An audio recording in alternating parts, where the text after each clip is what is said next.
कल की धाम शिलान्यास पर पीएम मोदी बोले, देश में मंदिर मेडिकल कॉलेज दोनों बन रहे, अच्छे काम लोग मेरे लिए छोड़ गए। प्रधानमंत्री नरेंद्र मोदी ने संभल जिले में श्री कल की धाम मंदिर की आधारशिला रखी, उसके बाद सभा को संबोधित भी किया है। संबोधन के बाद पीएम लखनऊ को रवाना हुए। जिले के एचोड़ा कंबोह गांव में प्रधानमंत्री नरेंद्र मोदी ने आज श्री कल की धाम का शिलान्यास कर रवाना हो चुके हैं। प्रधानमंत्री सुबह 10:30 बजे हेलीकॉप्टर से यहां पहुंच, उनके साथ कई अन्य वीवीआईपी भी। यही नहीं, श्री कल की धाम शिलान्यास में देश भर के साधु संत भी जुटे हैं।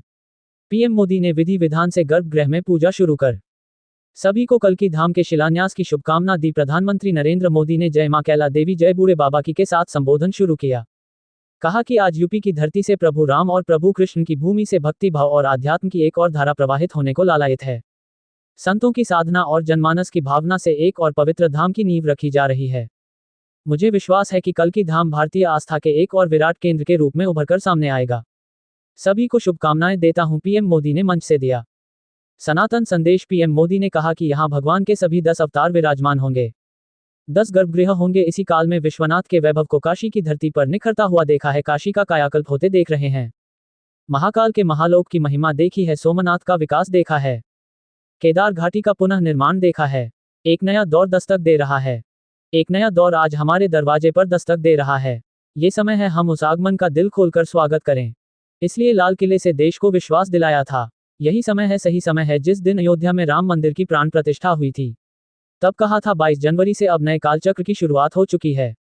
आचार्य प्रमोद कृष्णम की साधना को सराहा। पीएम मोदी ने कहा कि भगवान कल्कि के विषय पर आचार्य प्रमोद कृष्णम ने गहरा अध्ययन किया है।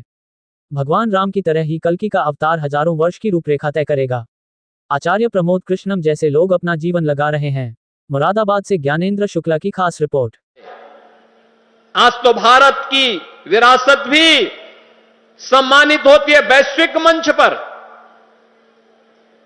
जब योग को वैश्विक मान्यता मिलती है और 21 जून की तिथि को दुनिया के लगभग 200 देश एक साथ जब भारत के अंदर किसी एक स्थान पर प्रधानमंत्री मोदी जी के नेतृत्व में करोड़ों भारतीय योग की इस विधा के साथ जुड़ते हैं, तो दुनिया के 200 से अधिक देश भी भारत की ऋषि परंपरा के इस प्रसाद के साथ जुड़ते हैं। कुंभ का आयोजन यूनेस्को के द्वारा मानवता के मूर्त सांस्कृतिक धरोहर के रूप में से मान्यता देना हो, या फिर अबू धाबी में भी किसी हिंदू मंदिर का होना, जो कभी कल्पना थी आज वह साकार हो रही है। यही नहीं, भारत के अंदर जो पहले असंभव था आज वो संभव हुआ है। जो पहले नामुमकिन था आज मुमकिन हुआ है। और वह इसलिए हुआ है क्योंकि आपके पास एक यशस्वी नेतृत्व है जो भारत को समझता भी। 5 सदी के इंतजार को समाप्त करने के उपरांत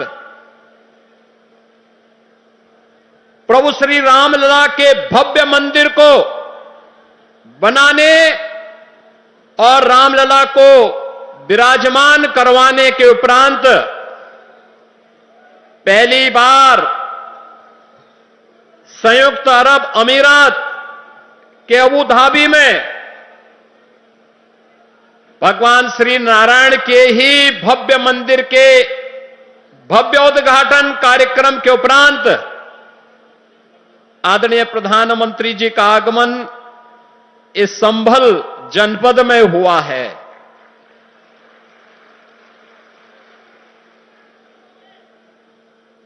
बहनों और भाइयों, हम सबको इस बारे में देखना होगा।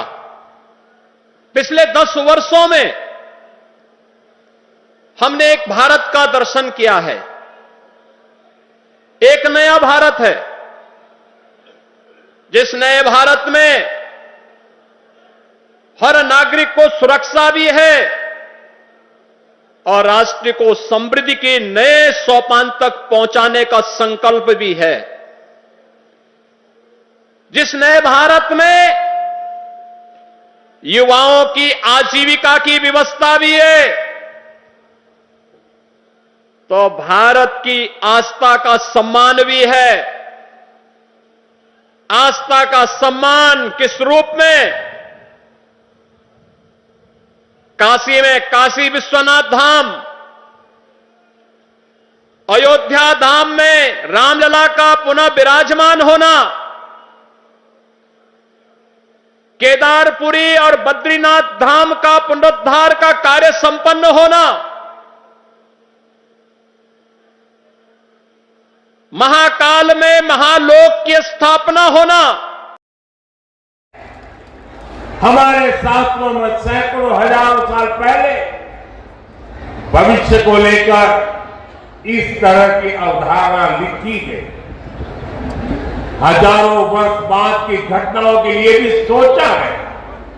ये कितना अद्भुत है, और ये भी कितना अद्भुत है कि आज प्रमोद कृष्ण जैसे लोग पूरे विश्वास के साथ उन मान्यताओं को आगे बढ़ा रहे हैं, अपना जीवन खपा रहे हैं। वो भगवान कल्कि के लिए मंदिर बना रहे हैं, उनकी आराधना कर रहे हैं, हजारों वर्ष बाद की आस्था, और अभी से उसकी तैयारी।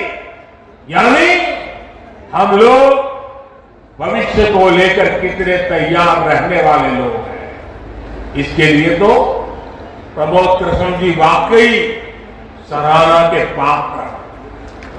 मैं तो प्रमोद कृष्ण जी को एक राजनीतिक व्यक्ति के रूप में दूर से जानता था, मेरा परिचय नहीं था।